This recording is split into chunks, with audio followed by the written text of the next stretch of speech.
I woke up in the rubble with blood in my mouth and no memory of how I got there. The last thing I remembered was the sound of boots on cobblestone and the smell of schnapps on someone's breath. It was November 1944, and my city was dying. The Americans had crossed the Rhine 2 days ago, and everything that had been certain for 12 years was crumbling faster than the buildings around us. I was 27 years old, and I had learned to make myself invisible. That was the only way to survive when you were a German woman who had never believed in the Führer, never raised your arm in salute when you could avoid it, never reported your neighbors even when the block warden asked. My parents had been taken 3 years ago for hiding a Jewish family in our cellar. I inherited their small apartment and their reputation as traitors. The neighbors stopped speaking to me. The party officials watched me constantly. I worked in a textile factory that made uniforms, kept my head down, and waited for the war to end. That night, I had been walking home from my shift when they found me. 3 of them, Waffen-SS by their insignias, drunk and angry because their world was ending and they needed someone to blame. They said I was the reason we were losing. They said my family had poisoned the Reich from within. They said things I will not repeat. Then they proved their loyalty to a dying regime by beating a woman half to death in an alley behind a burned-out bakery. I did not expect to wake up. When I did, I was not in the alley anymore. I was lying on something soft, and there was a blanket over me that smelled like mud and tobacco and something else, something I could not place. American soap, I realized later. A scent that did not exist in Germany anymore, clean and simple and foreign. My face was on fire. My ribs screamed when I tried to breathe. I opened my eyes and saw a ceiling I did not recognize, wooden beams barely holding together, and then I saw him. He was crouched beside me in the dim light of a single candle, and he was cleaning blood off his hands with a rag. An American soldier. I could tell by the uniform, the helmet sitting on the floor next to him, the rifle propped against the wall. He was maybe 30, with dark hair and tired eyes and a face that had seen too much. When he noticed I was awake, he did not smile. He just looked at me with an expression I could not read, something between concern and rage, and he said in careful, accented German, "Who did this to you?" I tried to sit up and immediately regretted it. Pain shot through my entire body and I gasped, and his hand was on my shoulder, gentle but firm, easing me back down. "Stay still," he said. "You have broken ribs. Maybe more. I found you in the street. You were not breathing right. I thought you were dead." His German was rough, but understandable. I stared at him, trying to make sense of what was happening. An American soldier had carried me somewhere and bandaged my wounds and covered me with a blanket. An enemy. A liberator. I did not know which word fit. "Why?" I whispered, and my voice came out broken and raw. "Why did you help me?" He looked at me for a long moment, and something in his face changed. "Because I have a sister," he said quietly. "She is your age. If someone did this to her, I would want someone to help." He paused, and his jaw tightened. "Who did this to you?" he asked again. "Tell me who they were." I shook my head, which made the room spin. "It does not matter," I said. "They are SS. You cannot touch them. The war is not over. They still have power here. If you go after them, they will kill you. They will kill me. It does not matter." "It matters to me," he said, and there was something in his voice that made me believe him. Something cold and final. He stood up and walked to a broken window, looking out at the ruined street beyond. I could see the tension in his shoulders, the way his hands clenched and unclenched. "This whole city is full of men who did things like this," he said, almost to himself. "Every street, every building. Men who followed orders and men who enjoyed it. Men who thought they could do anything because they wore the right uniform." His voice was quiet, but there was an edge to it that frightened me more than the beating had. "I spent 4 years fighting my way across Europe," he said. "I have seen what your people did, what they are still doing, and now I find you. and you tell me it does not matter. I am not your people, I said, and I hated how weak my voice sounded. I never was. My parents died because they were not. I have spent 3 years waiting for the Gestapo to come for me too. So, do not talk to me about what my people did.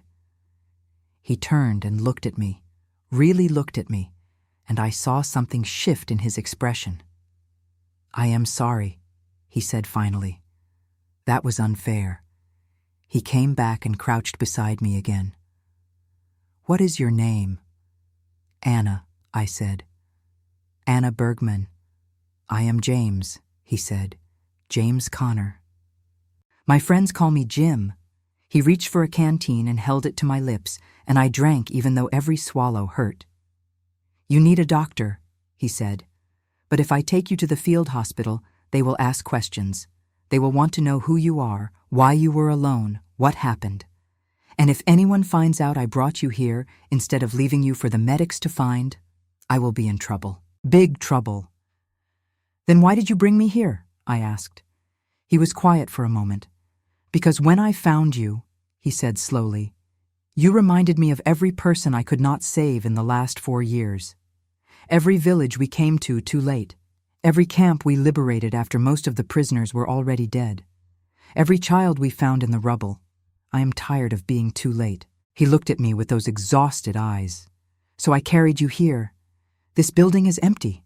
My unit is bivouacked 3 streets over. No one knows I am here. I told them I was checking for snipers.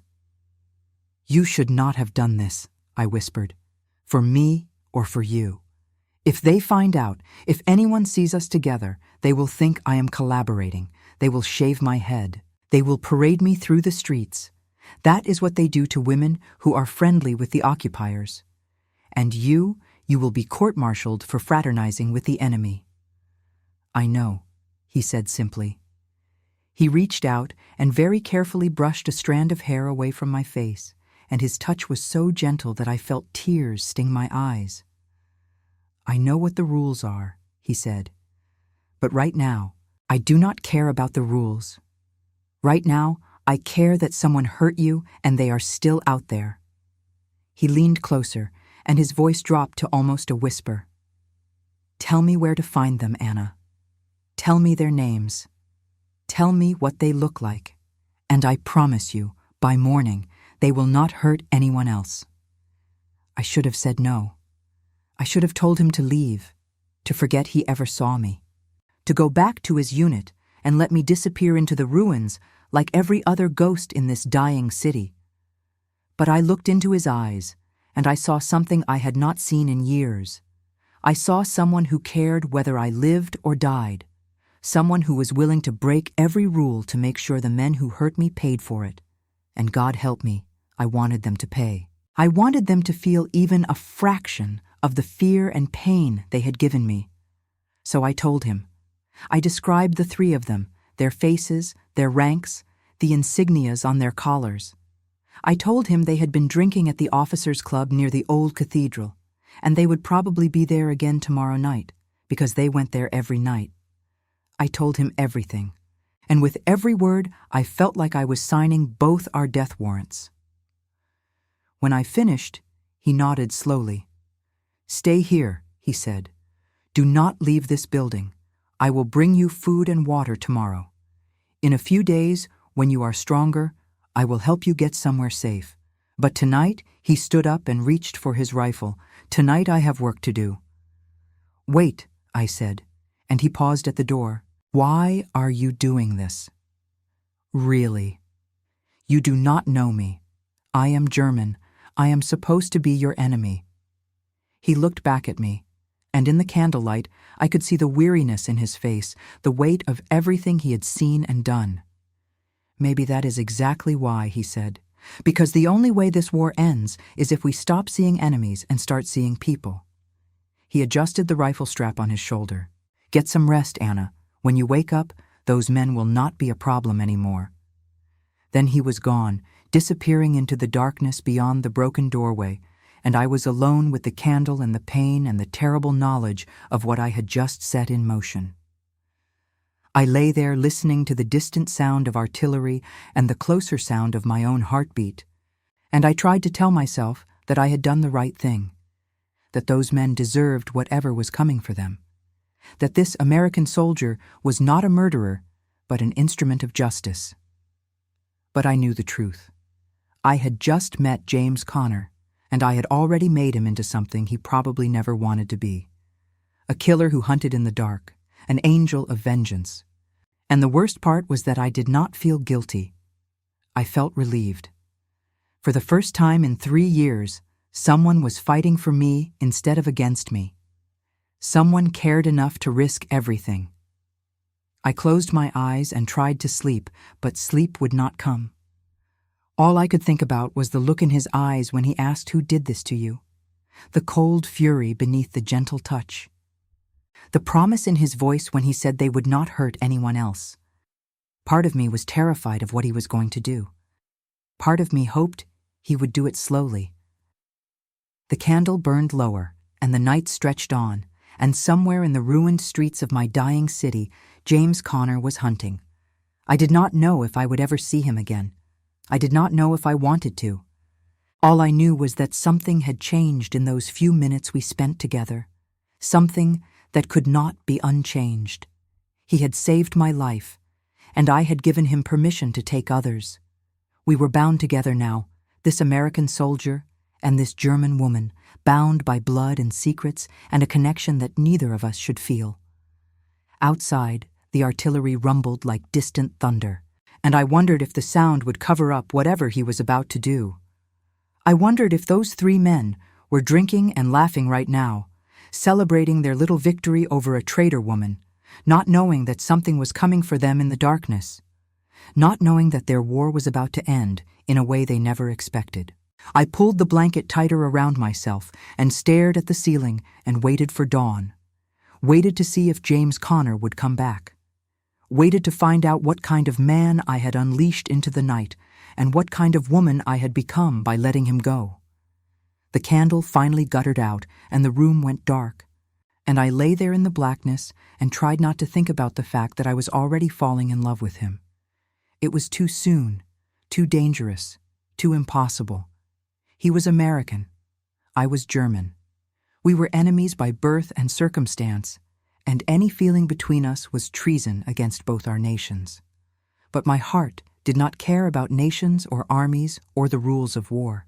My heart only knew that someone had finally asked who did this to you, and meant it, and was willing to do something about it. That was more than anyone had given me in 3 years. That was everything. I woke to the sound of boots on broken glass, and my first thought was that they had found me. The SS, the Gestapo, someone who knew what I had done. My body went rigid despite the pain, and I held my breath in the gray morning light filtering through the shattered windows. Then I heard his voice, low and careful, calling my name. Anna. It is me, James. Relief flooded through me so intensely that I almost wept. He appeared in the doorway carrying a canvas bag, and in the pale dawn I could see him more clearly than I had by candlelight. He looked exhausted. There was dirt on his face and his uniform, and something dark on his hands that might have been mud, or might have been something else. He did not meet my eyes at first. He just came over and set the bag down beside me, and I could smell bread and something that might have been coffee. I brought food, he said quietly, and water. How do you feel? Like I was beaten half to death, I said, and tried to sit up. The pain was still there, but duller now, manageable. He moved to help me, and I let him, his hands steady and careful as he propped me against the wall. When he pulled his hands away, I saw they were clean. Whatever had been on them before was gone now. Did you find them? I asked, even though I already knew the answer. I could see it in the set of his shoulders, in the way he would not quite look at me. Yes, he said simply. He opened the bag and pulled out a canteen and a piece of bread wrapped in cloth. You need to eat. You have lost blood. You need strength. What did you do? I whispered. He finally looked at me, and his eyes were hard and empty in a way that frightened me. What needed to be done? he said. They will not hurt anyone else. That is all you need to know. I should have felt horrified. I should have felt guilt or shame or fear, but all I felt was a dark satisfaction and a gratitude so profound it scared me. Thank you, I said, and my voice broke on the words. Something in his expression softened. Do not thank me, he said. What I did not do it for thanks. I did it because it was right, because someone had to. He handed me the bread, and I took it with shaking hands. The whole city is talking about it, he said. 3 SS officers found dead before dawn, throats cut, no witnesses, no evidence. The German command is furious. They think it was resistance fighters. They are rounding up suspects. My stomach clenched. Will they find out it was you? No, he said with certainty. I was careful. I know how to move without being seen. I know how to kill without leaving traces.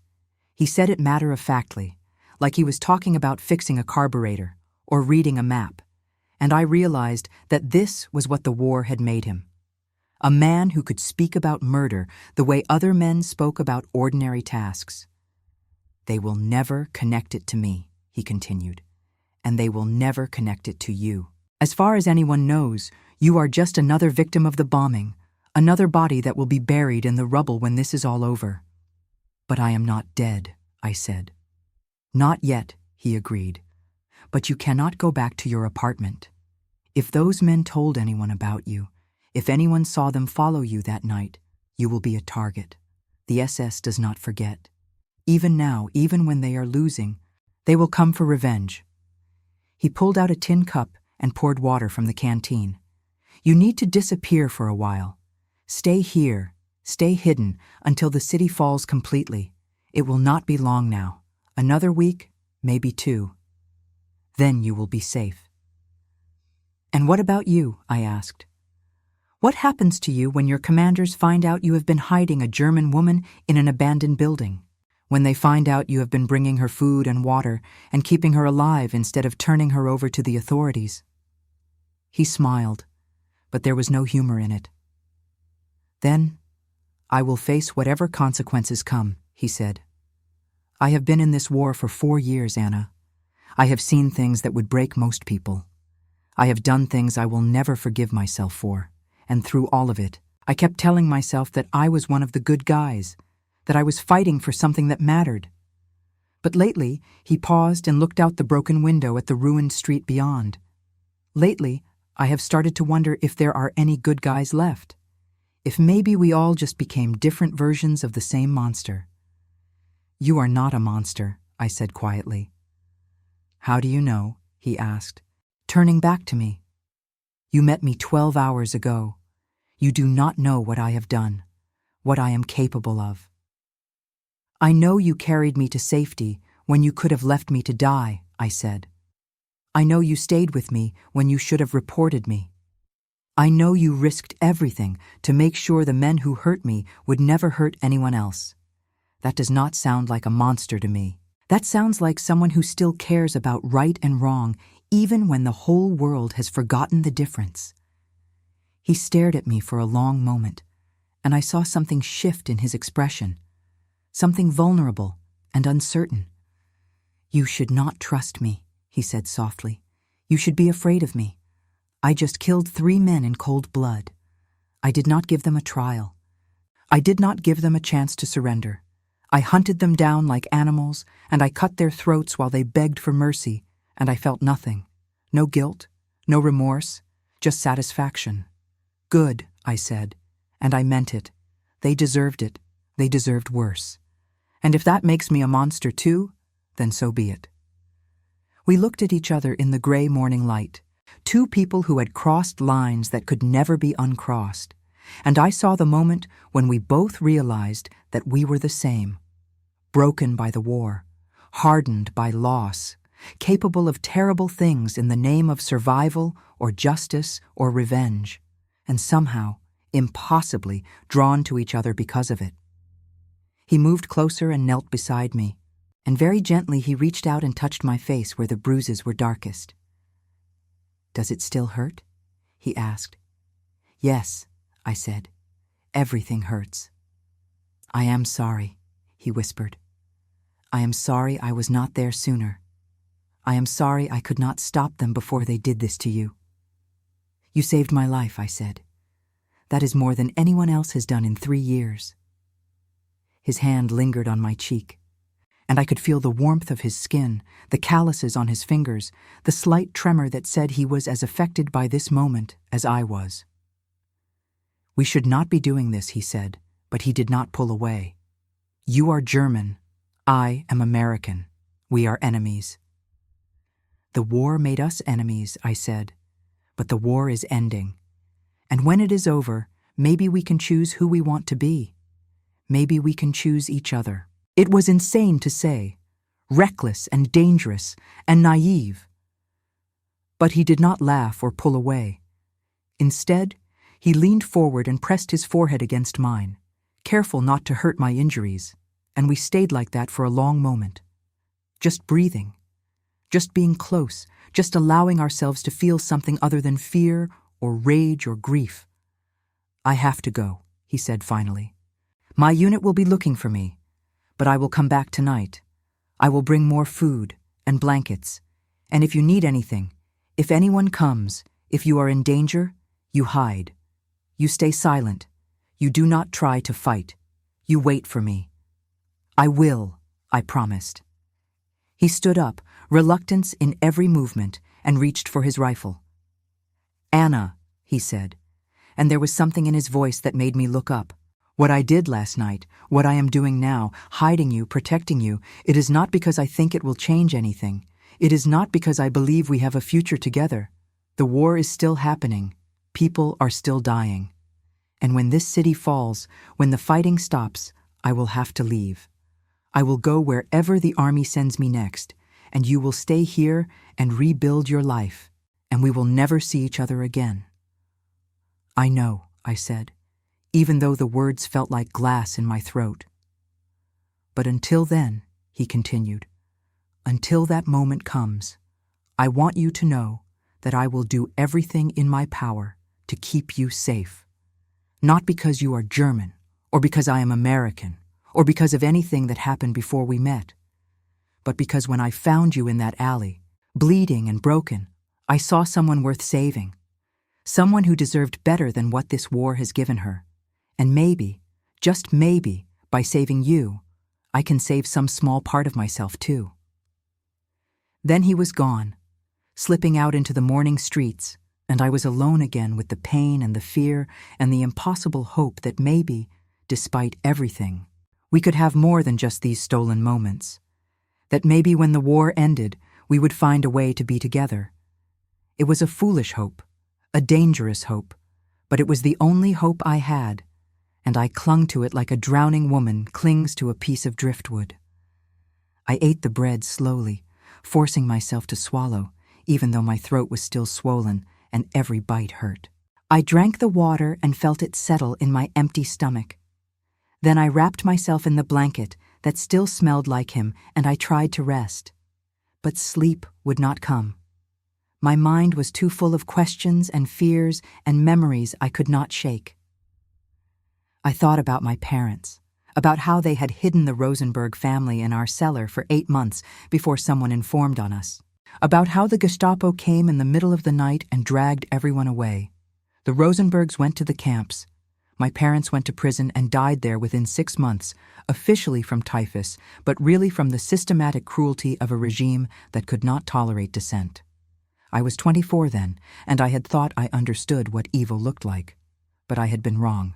Evil was not just the men who gave the orders or pulled the triggers. Evil was everyone who looked away. Everyone who stayed silent. Everyone who chose their own safety over someone else's life. I had tried so hard not to be like them. I never joined the party. I never informed on anyone. I never raised my arm in salute if I could avoid it. But I had also never fought back. I had never resisted. I had just survived, day after day, keeping my head down and my mouth shut, and my conscience carefully buried where it could not trouble me. Until last night, when 3 drunk SS officers decided I was an acceptable target for their rage, and the world shifted on its axis. Now I was a different person. Now I had blood on my hands even if I had not been the one to spill it. Now I was hiding in the ruins with an American soldier who killed for me without hesitation, and I did not feel guilty. I felt grateful. I felt something else too, something warm and frightening that I had not allowed myself to feel in years. I felt alive. The day passed slowly. I dozed fitfully, waking at every sound, every creak of the damaged building, every distant explosion. The artillery was closer now. The Americans were pushing deeper into the city, and the Germans were fighting street by street, building by building, even though everyone knew it was hopeless. The Reich was collapsing.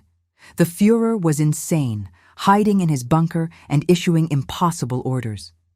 The armies were deserting or surrendering or dying. But still the SS fought on, fanatics to the end, determined to take as many people with them as possible. As the light began to fade, I heard boots again, and this time I knew the sound of his footsteps. James appeared in the doorway, carrying more supplies, and I felt my heart lift in a way that should have terrified me. He smiled when he saw me sitting up, and it transformed his face, made him look younger, less haunted. "You look better," he said, setting down a larger pack this time. I brought soup. Real soup from the field kitchen, still warm, and more blankets. It is going to be cold tonight. "You will get in trouble," I said. "Taking food, taking supplies. Someone will notice." "Let them," he said. "I do not care anymore." He opened a thermos and poured soup into the tin cup, and the smell of it made my mouth water. "Eat slowly," he instructed.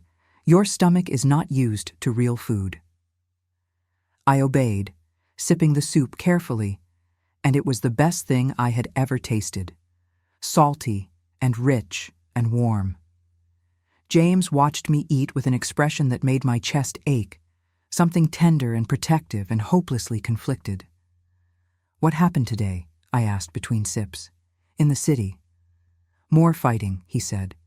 "We took the cathedral district. The SS blew up 2 buildings rather than let us have them. Killed their own civilians to deny us shelter." He shook his head. "It is madness. The war is over. Everyone knows it. But they keep fighting anyway. Keep killing. Keep destroying." "How much longer?" I asked. "Days," he said. "Maybe a week.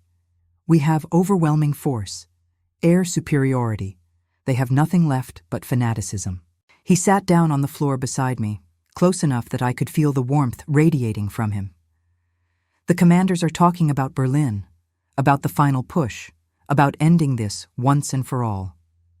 "And then you leave," I said quietly. "And then I leave," he agreed. He looked at me, and in the fading light his eyes were dark and troubled. "I keep trying to think of a way around it, Anna. A way to stay, or a way to take you with me, or a way to come back. But there is no way. When this is over, when Germany surrenders, there will be occupation forces, military government, strict rules about fraternization. And even if there were not, even if I could stay, what kind of life would we have? You are German. Your country lost. Your people will be blamed for everything, and they should be. Because everything that has happened is their fault. And I am American. A victor, an occupier. People would see us together, and they would make assumptions. They would say terrible things.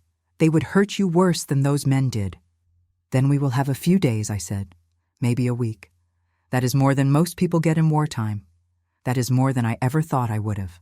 He reached out and took my hand, and his grip was strong and warm and real. "You deserve more," he said. "You deserve a life, a future. Not stolen moments in a ruined building with a man you barely know." "Maybe," I said, "but this is what we have. And I would rather have these few days with you, than a lifetime of safety without you." He pulled me closer, carefully, mindful of my injuries, and I rested my head against his shoulder. We sat like that as the darkness gathered around us, 2 people from opposite sides of a dying war, holding on to each other like we could somehow hold back the inevitable. Outside, the city burned and the armies fought and the world prepared for whatever came after. But inside that broken room, with his arms around me and his heartbeat steady against my ear, I felt something I had not felt in 3 years. I felt safe. I felt seen. I felt like maybe, despite everything, there was still a reason to hope. "I do not even know you," I whispered. "Not really. I do not know where you are from, or what you did before the war, or what your favorite food is, or if you have family waiting for you back home. I know nothing except that you saved me, and I trust you, and I am falling in love with you so fast, it terrifies me." "Illinois," he said quietly. "I am from Illinois. A small town you have never heard of. I worked construction with my father. I like apple pie and black coffee. And yes, I have family. My mother, my sister, my younger brother, who is serving in the Pacific. They write to me when they can. They tell me to come home safe. They do not know what I have become." He paused, and his arms tightened around me. "And I am falling in love with you too, Anna Bergman. Even though I should not. Even though it is impossible. Even though it will break both our hearts when I have to leave. I cannot seem to stop myself." "Then, do not stop," I said. "Not yet. Not while we still have time." So he did not stop. He stayed with me through the night, talking softly about everything and nothing. About his childhood in Illinois and my childhood in this city before the war destroyed it. About his favorite books and my favorite music. About the ordinary things that made up a life, the small details that war tried to erase. And somewhere in those hours, between one story and the next, he kissed me, gentle and careful and full of longing.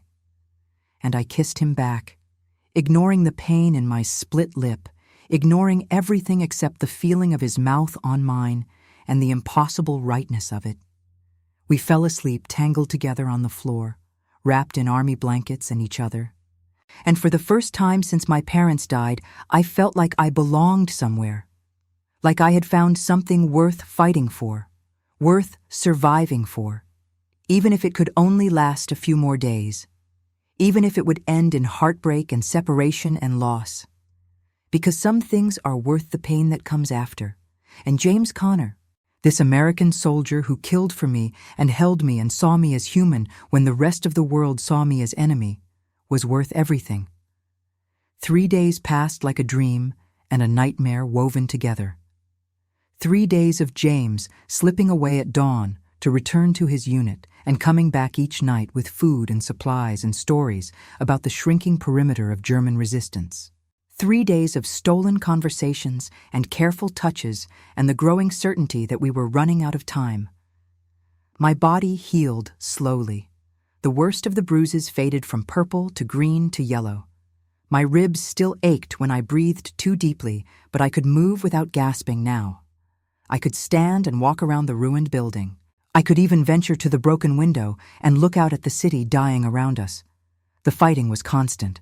I could hear it day and night, sometimes close enough to shake dust from the ceiling, sometimes distant enough to be almost peaceful. The artillery barrage, the crack of rifle fire, the occasional scream, the sound of a world ending one building at a time. James told me the German command was in chaos. Officers were deserting. Soldiers were surrendering in groups of 10 and 20. The SS was executing anyone they suspected of defeatism. The civilians were caught in the middle, too terrified to flee and too desperate to stay. It was the end of everything we had known, and no one knew what came after. On the 4th night, James came back later than usual, and I could tell immediately that something was wrong. He was tense and distracted, barely meeting my eyes as he set down the supplies. I waited for him to speak, giving him space, and finally he sank down against the wall and put his head in his hands. "They are coming," he said quietly. "The military police. Someone reported seeing an American soldier going in and out of this building. Someone thought it was suspicious. They are going to investigate tomorrow morning." My blood went cold. "What do we do?" "You have to leave," he said. "Tonight. Now." I know a place, a cellar 2 streets over where refugees have been hiding. I can take you there. It is not safe, but it is safer than here. The woman who runs it, she does not ask questions. She will let you stay until the city falls completely. And you, I asked, what happens to you if they find out you were hiding me? Court-martial, he said flatly. Possibly prison. Definitely a dishonorable discharge. But that does not matter right now. What matters is getting you somewhere they cannot find you. I moved to sit beside him and took his hand. James, I said carefully, maybe it is time to let me go. You have done more than enough. You saved my life. You kept me safe. But you cannot throw away your future for me. You have family waiting for you, a life to go back to. I am just a German woman you met in the rubble. I am not worth destroying yourself over. He turned and looked at me with such intensity that it took my breath away. Do not say that, he said. Do not ever say you are not worth it. You are the only thing in this war that has felt real to me, the only thing that has felt like it matters. Everything else is just blood and mud and orders. But you, Anna, you are human. You are hope. You are the reason I remember what I am fighting for. You are fighting to end tyranny, I said, to stop the Reich, to save people from camps and gas chambers and mass graves, not to protect one German woman who happened to be in the wrong place at the wrong time. Maybe I am fighting for both, he said. Maybe they are the same thing. Saving one person when you have the chance, that is how you change the world. One person at a time, one choice at a time. And I choose you, Anna. I choose to protect you, even if it costs me everything.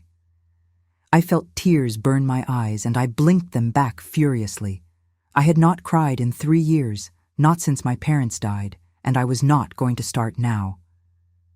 But God, it was hard to hold on to that control when he looked at me like that, like I was something precious, like I mattered. Then we go, I said. Both of us. You take me to this cellar, and then you disappear too. Desert. Hide until the war is over. We can find a way to survive together. He shook his head. I cannot desert, he said. I cannot run. I have been in this army for 4 years, Anna. I have bled for it. I have killed for it. I have watched my friends die for it. And even though I am tired, even though I want nothing more than to take you and run somewhere far away where no one knows our names or what we have done, I cannot. I owe it to everyone who did not make it this far to see it through to the end. Then we are out of time, I whispered. Not yet, he said. We still have tonight. And tomorrow, if I can convince the MPs that this building is empty, we might have a few more days. But Anna, you have to understand, even if we get those days, even if by some miracle we manage to hide this from everyone until Germany surrenders, it does not change the ending. When this war is over, I will be redeployed. Maybe to the Pacific, maybe to occupation duty in another part of Germany, maybe back to the States. And you will stay here and rebuild your life from the ruins. There is no version of this story where we get to be together. Unless I come with you, I said. He laughed, but it was hollow and sad. You cannot come with me. I am a soldier. I go where they send me. And even if I could take you, even if the army allowed it, which they never would, what kind of life would that be? Following me from base to base, always the enemy woman, always the German who seduced an American soldier, always looked at with suspicion and hatred. You would be miserable. We would be miserable. Then what do we do? I asked. How do we survive this? We do not, he said simply. We accept that this is temporary. We take what happiness we can get for as long as we can get it. And then, when the time comes, we let go. We say goodbye. We remember each other for the rest of our lives, and we try not to regret it. I will regret it, I said. I will regret every moment I do not have with you. Me too, he admitted. But I will regret losing you even more if I do not take every second I can get now. So we stayed. We stayed in that ruined building for one more night, holding each other and talking and memorizing every detail because we both knew our time was running out. James told me about his mother, who worked as a nurse during the First War, about his sister, who wanted to be a teacher, about his little brother, who lied about his age to enlist at 17 and was somewhere in the Pacific fighting the Japanese, about how he planned to go back to Illinois when this was over and build houses with his father again. Simple, ordinary work that did not involve killing anyone. I told him about my parents, about how they had believed in kindness even when the world rewarded cruelty, about how they had taught me to see people instead of categories, humans instead of enemies, about how their deaths had nearly broken me, but also made me stronger, made me determined to survive just to spite everyone who wanted me gone, about how I planned to leave this city when the war ended, go somewhere no one knew my name or my history, start over somewhere clean.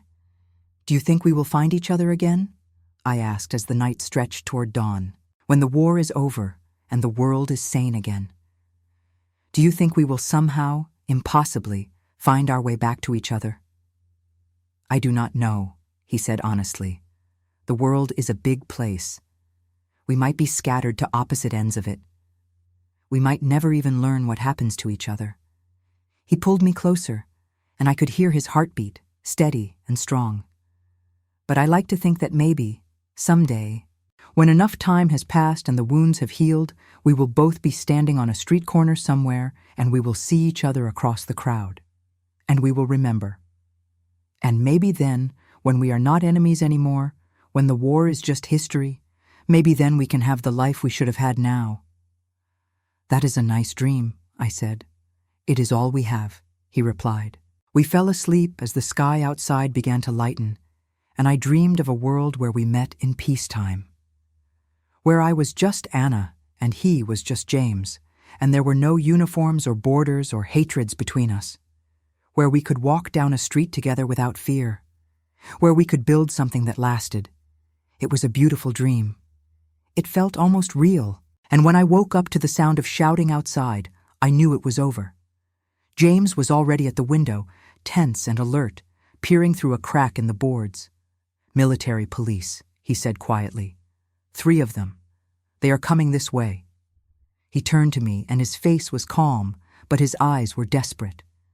"You have to hide. There is a crawl space under the floor near the back wall. It is small, but you will fit. Get in there now, and do not make a sound no matter what happens. Do not come out until I come back for you." "What if you do not come back?" I whispered. "Then you wait until nightfall, and you go to that cellar I told you about," he said. "You survive, Anna. You live. You do not let them catch you. Promise me." "I promise," I said, even though every part of me wanted to refuse, wanted to stay with him, wanted to face whatever was coming together. He kissed me hard and fast, like he was trying to memorize the feel of it, and then he pushed me toward the back of the room. I found the crawl space, a narrow gap where the floorboards had rotted away, and I squeezed into the darkness beneath. Above me, I heard him moving around, arranging things, erasing evidence of my presence. Then I heard the door crash open and voices, harsh and authoritative. "Soldier," one of them said. "Identify yourself." "Private First Class." "James Connor, 3rd Infantry Division," James replied, and his voice was steady and unconcerned. "I was clearing this building for snipers, sir. Found some German propaganda materials. Thought they might be useful for intelligence." "This building was supposed to be empty," the MP said. "Why are you here alone? Where is your unit?" "2 streets south," James said. "I volunteered for advance reconnaissance, checking structures before the main force moves through." "There were reports of suspicious activity," another voice said. "Someone saw you coming and going multiple times. Want to explain that?"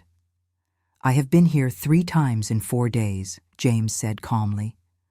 "First time was initial recon. Second time I found those propaganda materials and brought them to HQ.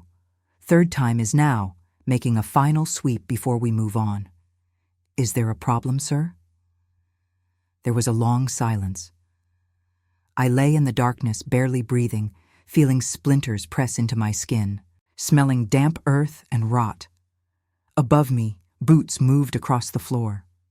Someone was searching, looking for evidence, looking for me.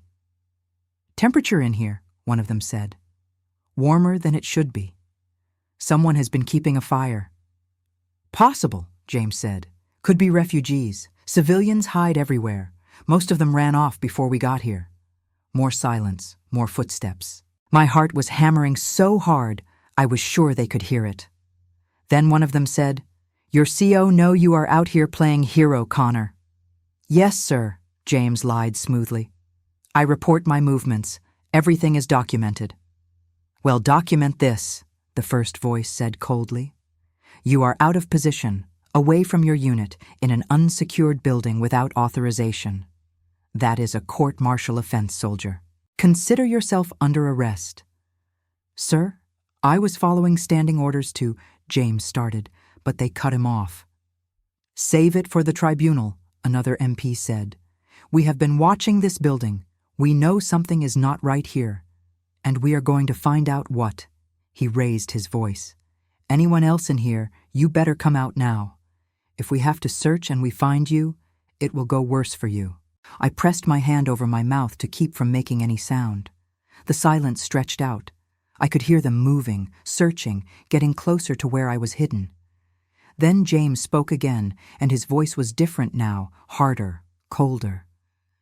"There is no one else here," he said. "Just me. Just an American soldier doing his job. And if you want to arrest me for that, fine. But you are wasting time and resources when you should be fighting the enemy." "Oh, we know about the enemy," the lead MP said, and there was something ugly in his tone. "We know all about fraternization, about soldiers who forget which side they are on, about men who decide some German girl is worth throwing away their honor for. That what you have been doing, Connor. You got yourself a little Fräulein hidden somewhere. That why you keep coming back here." "No, sir," James said firmly. "I am not fraternizing. I am following orders and doing my job." "Then you will not mind if we tear this place apart," the MP said. "Just to be sure." My blood turned to ice. If they searched thoroughly, they would find the crawl space. They would find me. And when they did, James would be finished. I would be labeled a collaborator.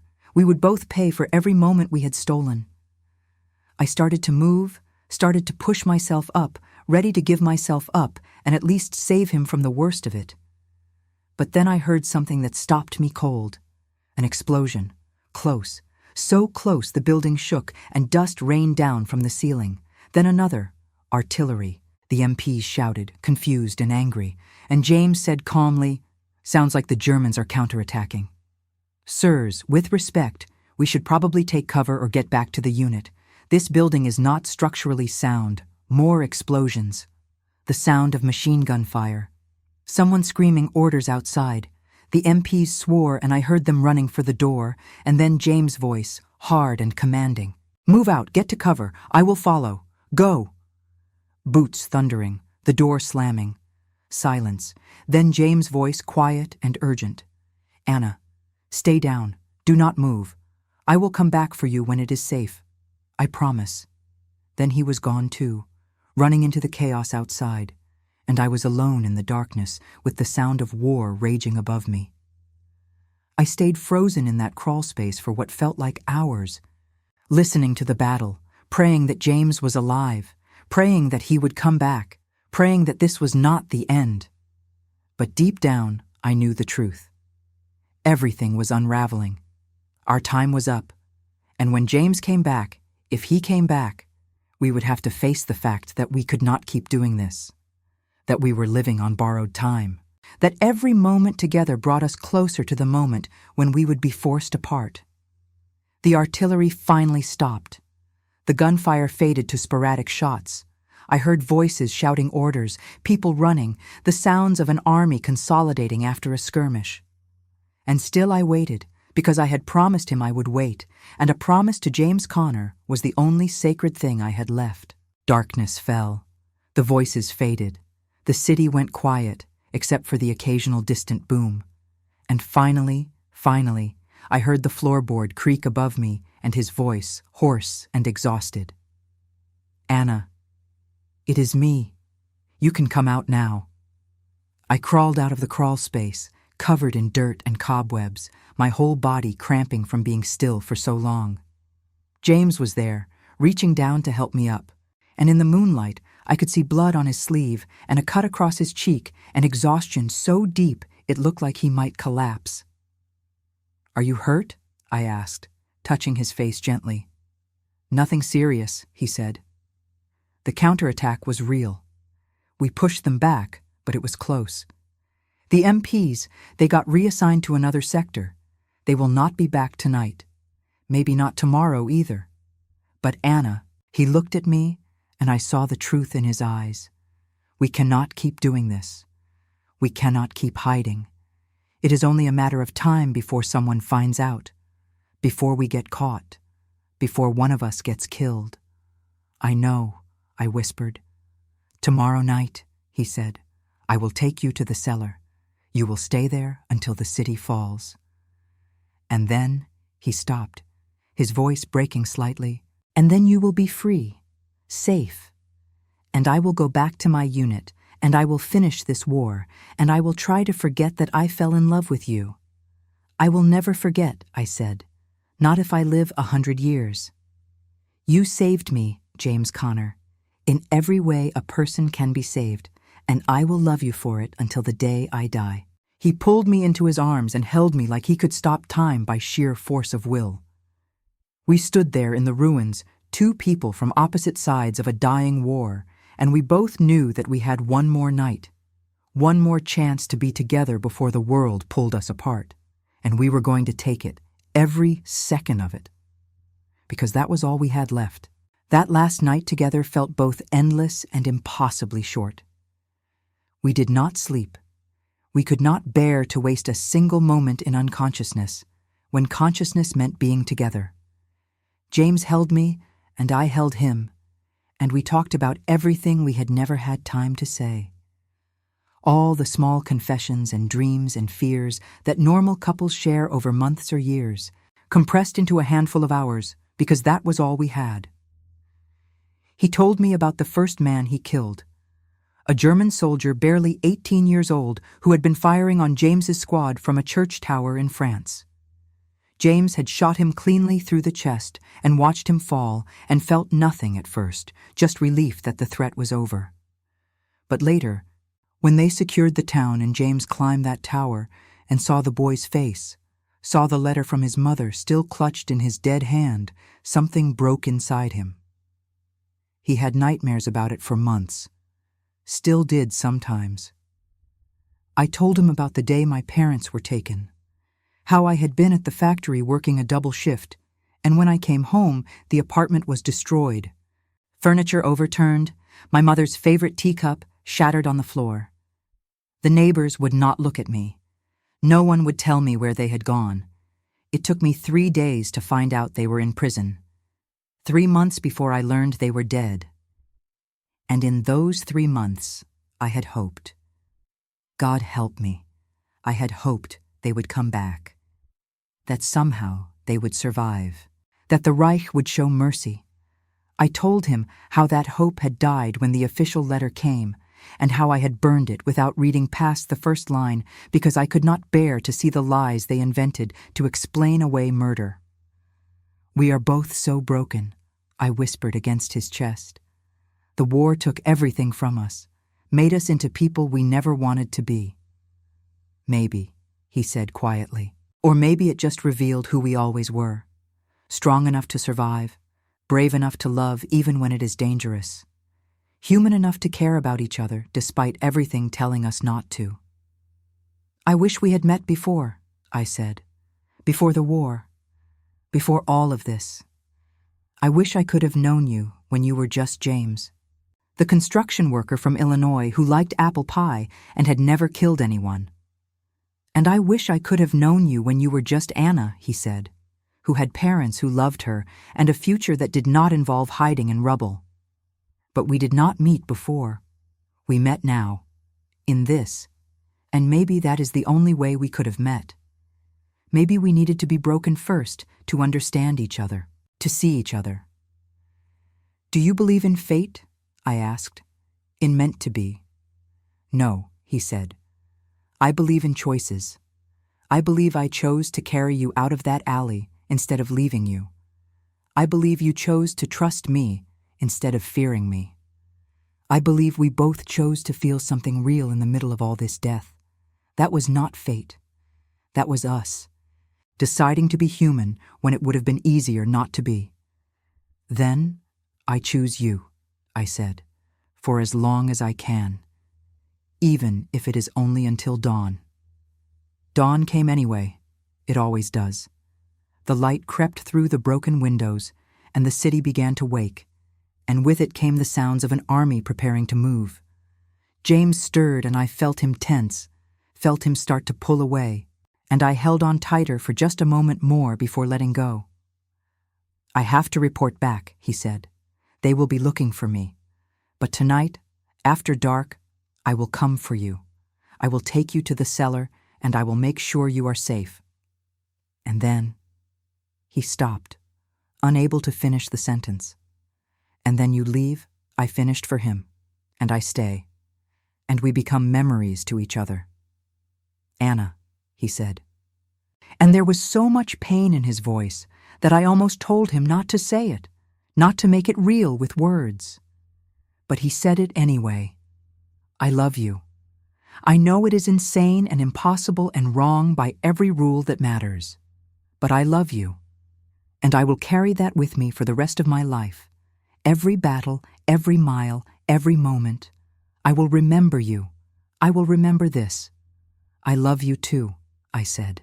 "And I will wait for you. Not here, not in this city, but somewhere in the world. I will live and I will rebuild, and I will wait for the day when maybe, impossibly, we find each other again."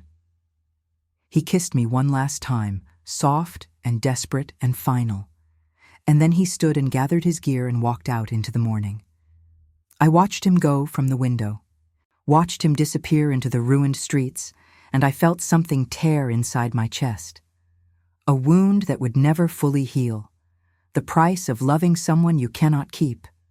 The day passed in terrible slowness. I stayed hidden, barely moving, listening to the sounds of war getting closer. The artillery was constant now. I could hear tanks in the streets, the rumble of their engines, the squeal of their treads on broken pavement. I could hear shouting in German and English, orders and curses, and the crack of sporadic gunfire. The final battle for the city was underway. The last desperate stand of men who knew they had already lost but could not stop fighting. I thought about running, about leaving the building and trying to make it to the cellar on my own. But I had promised James I would wait for him, and I would not break that promise. So I waited, and I prayed, and I tried not to think about all the ways this could end badly. Afternoon faded to evening. The fighting intensified. I heard an explosion so close that the building shook and part of the ceiling collapsed in the far corner. Dust filled the air, and I coughed and covered my mouth and pressed myself against the wall. This structure was not going to last much longer. If James did not come soon, I would have to leave whether I wanted to or not. Then, as the last light faded from the sky, I heard boots on the stairs, fast, urgent. I tensed, ready to hide again, but then I heard his voice. "Anna, we have to go now, no time." I ran to the door and saw him there, covered in dust and smoke, his rifle slung across his back and his face grim. "What happened?" I asked. "The Germans are collapsing," he said. "Full retreat. The SS is executing officers who try to surrender. It is chaos out there. We need to move now while everyone is too distracted to notice us." He grabbed my hand. "Stay close to me. Do not speak. If anyone stops us, you are a refugee I am escorting to safety. Understand." "I understand," I said. We slipped out into the twilight and into a nightmare. The streets were full of people running in every direction. German soldiers throwing away their weapons and uniforms, trying to disappear into the civilian population. American troops advancing building by building, clearing rooms, taking prisoners. Civilians caught in between, some waving white flags, some too traumatized to move, some looting abandoned shops because when the world is ending, you take what you can get. Fire burned in 3 different directions, painting the sky orange and red. The smoke was so thick I could barely breathe. James moved through it all with the confidence of a man who knew how to navigate chaos. He kept me close, his hand tight around mine, pulling me through alleys and around corners and past scenes I would never forget. A dead horse in the middle of the street, a child crying over her mother's body, 2 German soldiers hanging from a lamppost with signs around their necks that said deserter, an American medic trying to save a wounded man while bullets sparked off the wall behind him. We were almost to the cellar when it happened. A group of soldiers emerged from a side street, 5 of them, American, and one of them shouted for us to stop. James tensed, but obeyed, turning slowly with his hands visible. The soldiers approached, weapons ready, and their sergeant looked us over with suspicion. "Who is she?" the sergeant demanded. "Refugee," James said calmly. "Found her in the rubble. No family, no home. I'm taking her to the civilian processing center." "Like hell you are," the sergeant said. "I know what refugees look like, Connor, and she does not look like she has been living in ruins. She looks like she's been eating regular meals and sleeping under shelter. Want to tell me what is really going on here?" My heart stopped. I looked at James and saw him calculating, trying to find a way out, and I knew there was not one. We had been caught. After everything, after all the careful hiding and planning, we had been caught in the open with no explanation that would save us. "Sir," James started, but the sergeant cut him off. "Save it," he said. "I have been watching you for days, Connor, sneaking off, disappearing. Thought you might be looting or dealing on the black market, but this," he gestured at me with disgust, "this is worse, fraternizing with the enemy. Do you have any idea what you have done? What you have risked? For her?" The other soldiers were looking at me now, with expressions ranging from contempt to pity. One of them spat on the ground near my feet. I wanted to run, I wanted to disappear, but I stood there beside James because running would only make it worse. "Sir, with respect," James said, and his voice was steady, but I could hear the desperation underneath. "I saved her life. She is not the enemy. She is a civilian who was brutalized by the SS. I could not leave her to die." "Then you should have turned her over to the proper authorities," the sergeant said coldly. "Not hidden her. Not kept her for yourself like some kind of war prize. You disgust me, Connor. You and every other soldier who thinks his dick is more important than his duty." "It is not like that," James said, and his hand tightened around mine. "She is not a war prize. She is a human being who deserved help. And yes, I broke the rules to help her. Yes, I risked everything. But I would do it again. Because the alternative was letting her die, and I cannot do that anymore. I cannot keep walking past people who need help just because they are on the wrong side of a line someone drew on a map." "Noble," the sergeant said. "Stupid, but noble. Unfortunately for you, the army does not care about your personal ethics. You are under arrest, Connor. Both of you." He gestured to his men. "Take them." 2 soldiers moved forward, and James stepped in front of me, his hand moving to his sidearm.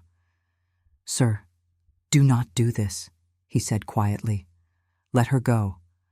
Arrest me if you have to, but let her go. She has done nothing wrong." "Get your hand off that weapon, soldier," the sergeant barked. "Now!" James hesitated, and in that hesitation, I saw him weighing his options. Saw him considering whether to fight, whether to run, whether to sacrifice everything in a last, desperate attempt to protect me. And I knew I could not let him do it. I could not let him throw away his life, his future, his family, for me. Not when we had already lost. "James," I said softly, and I squeezed his hand. "Let them take us. It is over." "Anna, no," he started, but I cut him off. "It is over," I repeated. "And that is okay. You saved me. You gave me more than anyone else ever has, and I will not let you die for me. I will not let you become a deserter or a murderer or a fugitive. So let them take us. We will face whatever comes. Together. He looked at me with such anguish that I almost took it back, almost told him to fight. But then he nodded slowly and took his hand off his weapon and raised both hands in surrender. All right, he said. We will come peacefully. The soldiers moved in and separated us, rough hands pushing us apart, and I felt the loss of him like a physical pain. They bound James's hands and took his weapons and did the same to me, even though I had nothing but the clothes on my back. The sergeant looked at us both with contempt. You are going to prison, he said to James.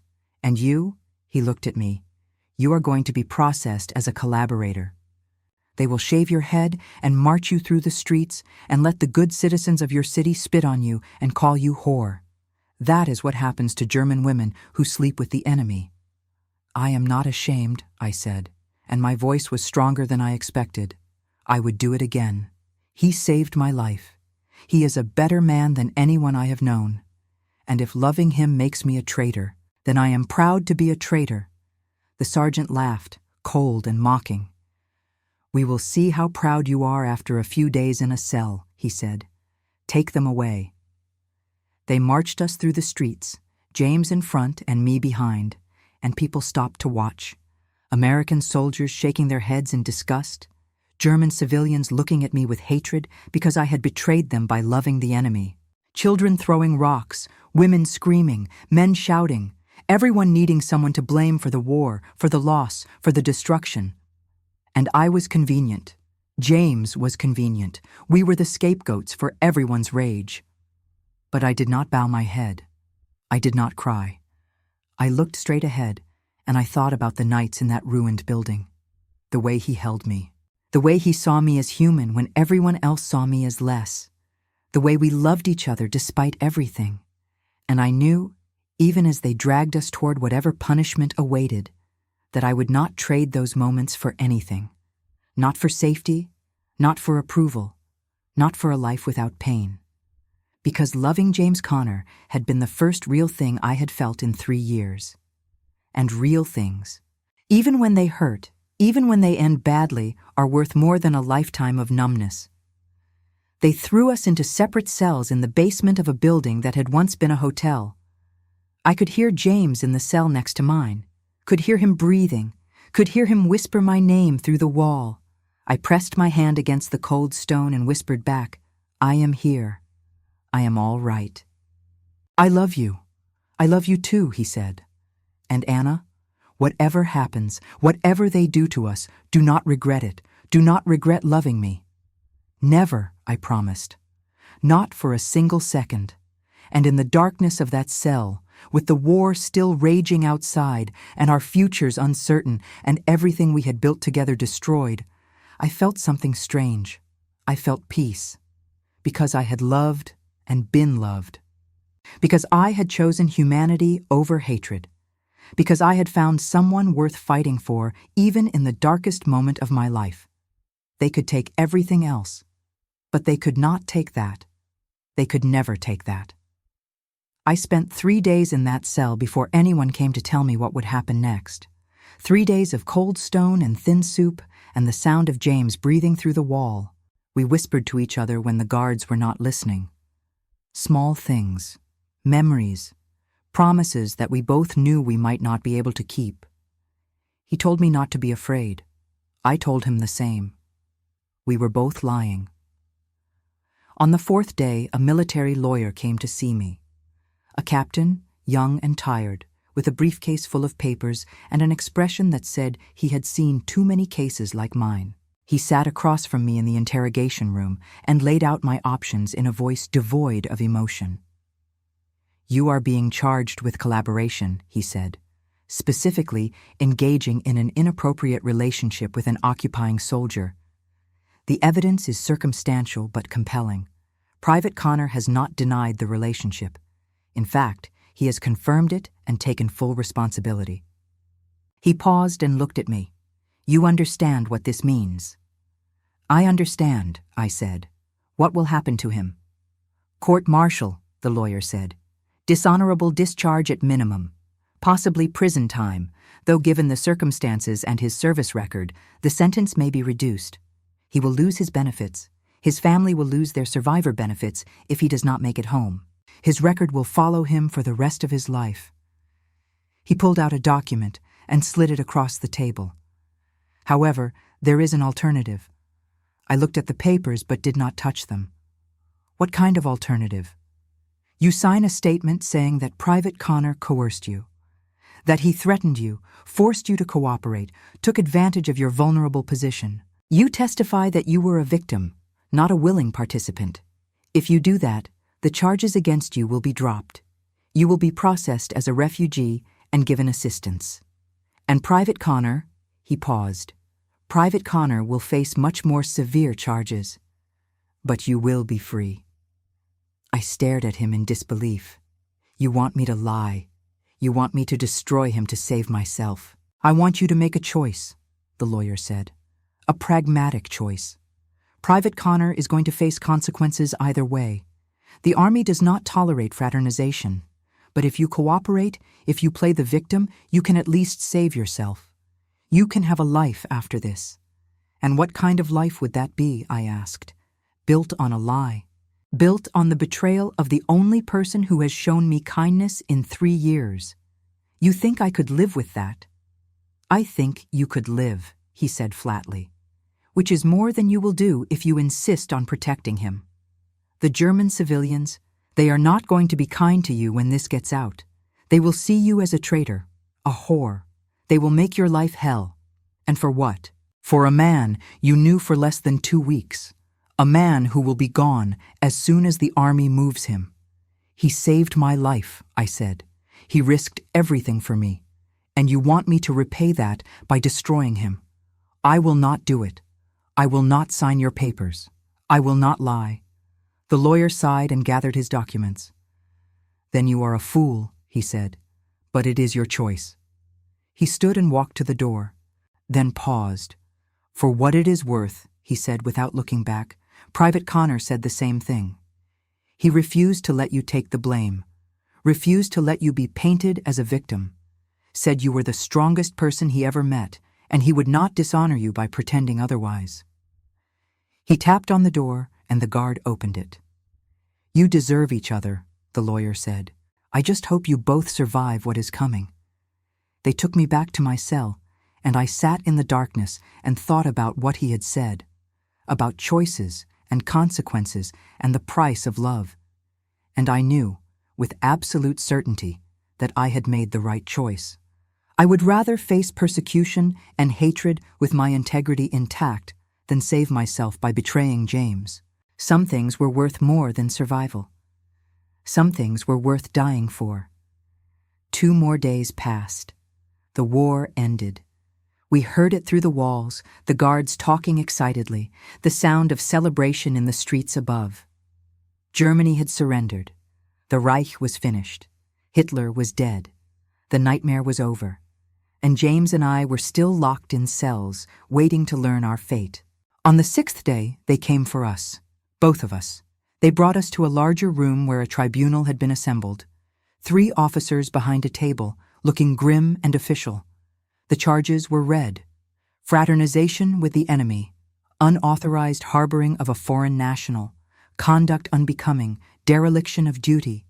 The list went on and on. James stood at attention and took it all without flinching. I stood beside him and tried to be as brave as he was. Then something unexpected happened. A man entered the room, older, with the insignia of a major, and he was carrying a folder. He spoke quietly to the tribunal officers, and they read whatever he had brought them. Their expressions changed. One of them looked up at James with something that might have been respect. Private Connor, the senior officer said, "It has come to our attention that you have been recommended for a commendation for your actions during the battle for this city. Your commanding officer states that you showed exceptional bravery and leadership, that you saved the lives of 3 men under heavy fire, that your actions directly contributed to the capture of a strategic position." He paused. He also states that you have been an exemplary soldier for 4 years, that you have never shirked duty or shown cowardice or failed to follow orders except in this one instance. Sir, James said carefully, I do not deny what I did. I do not deny that I broke regulations, but I also do not regret it. This woman, he gestured to me, was brutalized by SS officers.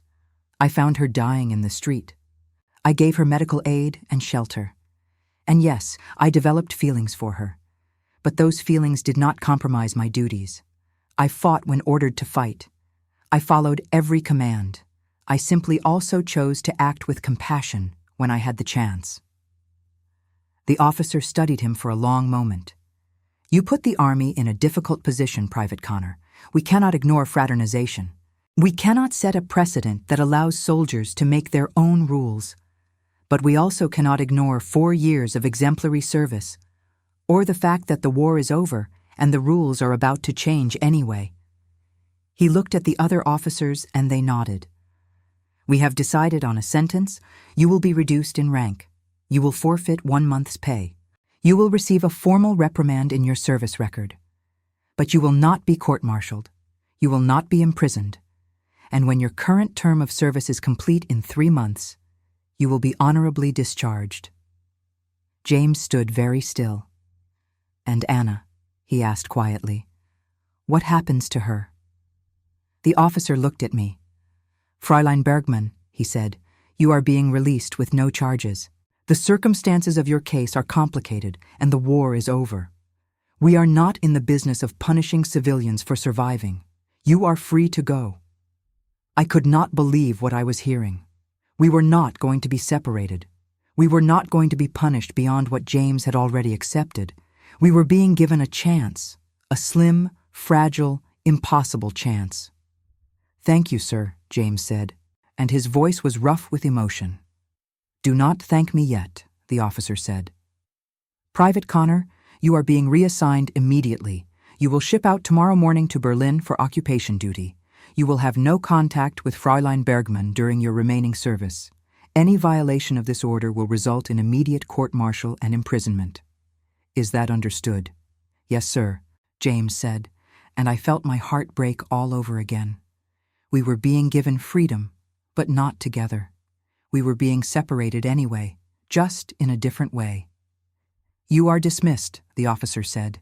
They led us out separately, and I did not see James again that day, or the next, or the day after that. I was released into the ruins of my city with nothing but the clothes on my back and a piece of paper that said I was a displaced person eligible for aid. I went to the cellar James had told me about, and I stayed there with the other refugees, and I tried to figure out how to rebuild a life from nothing. The city slowly came back to life around me. The Americans brought food and medicine. They started clearing rubble and repairing infrastructure. They set up processing centers for refugees and displaced persons. I registered and got a ration card and found work helping to translate for the aid workers. I was useful. I was surviving. But every day I thought about James. Every day I wondered where he was, if he was safe, if he thought about me the way I thought about him. Months passed. The occupation solidified. The Nuremberg trials began. The world learned the full extent of what the Reich had done, and I felt sick knowing that I had lived in that country, under that government, and had done nothing to stop it. My parents had tried. They had died for trying. But I had just survived. Just endured, and I would carry that guilt for the rest of my life. One day in early autumn, I was working at the distribution center when a man approached me. American soldier, but not James. He was holding an envelope. Anna Bergmann, he asked. Yes, I said, my heart suddenly racing. This is for you, he said, and handed me the envelope. Then he walked away without another word. I opened it with shaking hands. Inside was a letter, written in James's careful handwriting. It was dated 3 weeks earlier. Anna, it said, I do not know if this letter will reach you. I do not even know if you are still in the city, but I had to try. I had to let you know that I am alive and that I think about you every day, every moment. I am in Berlin now, doing occupation work, counting the days until my discharge. 3 months became 4 because they extended everyone's terms. But I will be going home soon. Back to Illinois, back to my family, back to a life that does not include you. I want you to know that I tried to find a way. I asked about sponsorship, about immigration, about any legal path that would let me bring you to America. But the restrictions are too tight. The quotas are too small. They are not letting Germans emigrate, especially not German women with connections to American soldiers. They think we are all black market dealers or opportunists or worse. So I have to accept that we cannot be together. Not now. Maybe not ever. And it is killing me, Anna. It is the hardest thing I have ever had to accept, and I have accepted a lot in this war. But I want you to know that you saved me as much as I saved you. You reminded me what it meant to be human, to care about someone more than yourself, to love even when it is impossible. I do not know what your future holds. I hope it is good. I hope you find peace and happiness and someone who deserves you more than I ever could. But if you ever make it to America, if you ever find yourself in Illinois, there is a small town called Fairfield. My family's house is on Maple Street, white with blue shutters. You will know it when you see it. I will wait for you there, not forever, because forever is too long and life does not stop, but for as long as I can. And if you come, even if it is years from now, even if we are both different people, I will be there. I promise. I love you, Anna Bergman. I will always love you. James. I read that letter so many times the paper started to fall apart at the creases. I carried it with me everywhere. It became my most precious possession, my reason to keep going. Because James was waiting, and if he could wait for me, I could wait for the day when I might find my way to him. Years passed. The occupation ended. Germany was divided. I moved to the American zone, and I worked and I saved every penny I could. I learned English from the soldiers and the aid workers. I studied American culture and customs. I filled out endless paperwork, immigration forms, visa applications, sponsorship requests. I was rejected again and again. The quotas were full. The restrictions were tight. German women were not welcome in America unless they were married to Americans, and even then it was difficult. But I did not give up. I could not give up. Because somewhere in Illinois there was a white house with blue shutters and a man who had promised to wait for me. 5 years after the war ended, I finally got approval. A refugee visa, sponsored by a church group in Chicago that was helping resettle displaced persons. It was not much. It was not a guarantee. But it was a chance, and I took it. The journey to America took 3 weeks. By ship across the Atlantic, watching the coastline of Europe disappear behind me and thinking about everything I was leaving. The ruins of my city, the graves of my parents. The memories of a war that had destroyed everything, but also the hope of something new, something better. I arrived in New York and took a train west.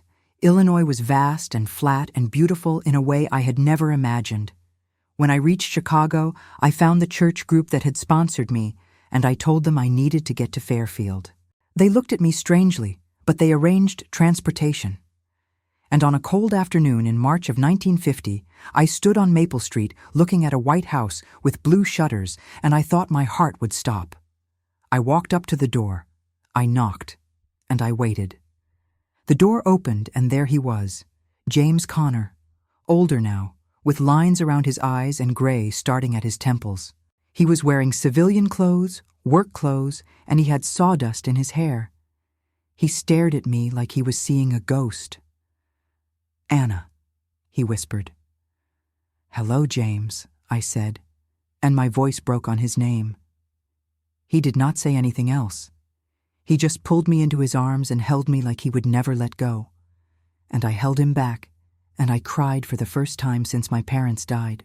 I cried for everything we had lost, and everything we had survived, and everything we were about to begin. "You came," he said against my hair. "I did not think you would make it. I did not think they would let you. I told you I would wait for you," I said. I am just sorry it took so long."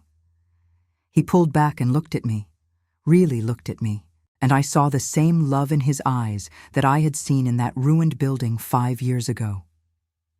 "You are here now," he said. "That is all that matters." He brought me inside and I met his family. His mother, who hugged me and called me brave. His sister, who cried and said she always knew he was waiting for someone special. His father, who shook my hand and said any woman who would cross an ocean for his son was welcome in their home. They made room for me at their table. They made me part of their family. They helped me find work and learn the language better and understand this strange new country. And James, he courted me the way he would have if we had met in peacetime. He took me to dinner and to movies and on long walks where we talked about everything and nothing. He introduced me to his friends and his town, and he never once treated me like the enemy. He treated me like the woman he loved, the woman he had waited 5 years for. 6 months later, we were married in a small church with his family watching and crying happy tears. I wore a simple white dress that his mother had helped me make. He wore his best suit, and when the pastor asked if I took this man to be my husband, I said yes without hesitation, without doubt, without fear. Because James Connor had saved my life, and I had saved his, and together we had survived a war and an ocean and 5 years of separation. We had survived everything the world threw at us, and we were going to build something beautiful from the ruins. We bought a small house on the edge of town. James worked construction with his father, and I worked as a translator for the county offices. We had 3 children, 2 boys and a girl. We taught them to be kind and brave and to stand up for what was right even when it was difficult. We taught them about the war, about what hatred could do, about why love mattered more than anything. James never talked much about what he did during those final days of the war, about the 3 men he killed for me, about the choices he made. But sometimes, late at night when he thought I was asleep, I would hear him whisper my name like a prayer, like a reminder that he had done something good in all that darkness, that he had saved someone worth saving. And I would reach for his hand and hold it and whisper back that he had saved me in every way possible, that I would love him until my last breath, that choosing him was the best decision I ever made. We grew old together. We watched our children grow and have children of their own. We saw the world change. We saw Germany rebuild and democracy take root. We saw the Cold War begin and end. We saw so much history unfold, but through it all, we had each other. We had our love, the love that began in ruins and fire and impossible circumstances. James died in 1987, peacefully in his sleep with his hand in mine. And I knew as I held him one last time that I would see him again, that whatever came after this life, we would find each other again. Because we always did. Through war and distance and time itself, we always found our way back to each other. I lived another 10 years after that, long enough to see our grandchildren graduate from college, long enough to tell them this story, the true story of how their grandfather and I met. How he asked me who did this to you and then made sure those men could never hurt anyone again. How he risked everything for a woman he barely knew. How love found us in the darkest moment and gave us a reason to keep fighting. And when I finally died, on a quiet morning in 1997, my last thought was of that ruined building in Germany, of the candlelight and the sound of artillery and the feeling of his hand holding mine, of the moment when I decided to trust him, to love him, to choose him above everything else. I never regretted it, not for a single second. Because James Connor taught me that even in the worst moments of history, even when the world is burning and hope seems lost, love can still survive. Love can still save us. Love can still give us a reason to wake up tomorrow and try again. And that lesson, that truth, is worth more than anything else I learned in my long, complicated, beautiful life. This is the story of how I loved an American soldier during the fall of Berlin, how he loved me back, how we defied everything and everyone to be together. It is a story of survival and sacrifice and the impossible power of human connection. And it is a story I am proud to tell, even now, even after all these years, because some loves are worth fighting for, some loves are worth surviving for, and some loves, like ours, last forever.